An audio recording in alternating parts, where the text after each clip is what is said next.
Starting January 2018, there are significant changes that are going to be applicable to business owners in Canada. Number one would be family members as shareholders. If you've been providing dividends to your family members in the past, maybe it's not the right thing to continue to do that now. It's a case-by-case basis, but takeaway from here is, do you have family members as shareholders? Have you been paying them dividends? You should be asking the question now, starting January 2018, should we continue that strategy? That's the takeaway. Point number two, if you're building an investment portfolio within your corporations and you have some wealth within your corporation, you need to revisit that. So what is some wealth? The famous number that's out there now is the $50,000 mark. If you're starting to earn passive income within your corporations and you think or you're projecting that you're going to be above the $50,000 mark, you probably need to revisit that strategy. Again, case-by-case basis, but that's your takeaway.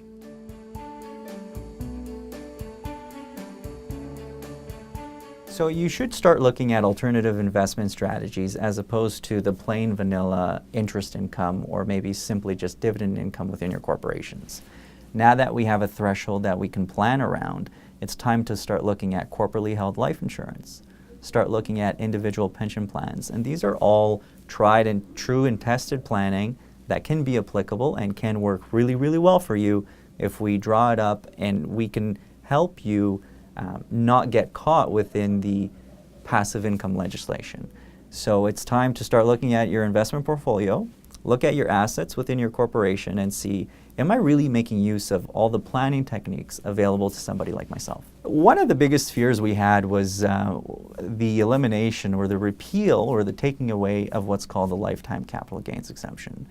And that didn't happen. So people should be aware that that is still available. And if you're not well positioned to take advantage of that tax savings opportunity today, maybe it's time to start setting up for that.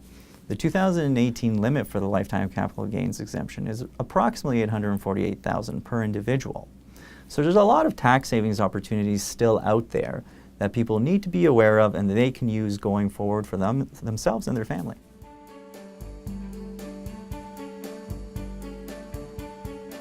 So today I had this conversation with a business owner in the morning and he was so concerned. His primary focus was, how do I get my tax bill down today? Right? And his sole focus of the meeting was, I'm going to meet with someone and they're going to tell me how I reduce my tax bill today. Little knowing what his tax bill was going to be in the future. The tax bill today was a minor problem of his estate planning. His major concern should have been the tax problem years down the line. And there had been no planning to minimize or stop that tax problem from getting any bigger. When I asked him about his will, and I asked him about his daughters, and I asked him about, are they married? Do you have grandchildren? That's the personal stuff, right? Once you start combining the personal elements, your family situation, with tax law, then we can start helping you and your business.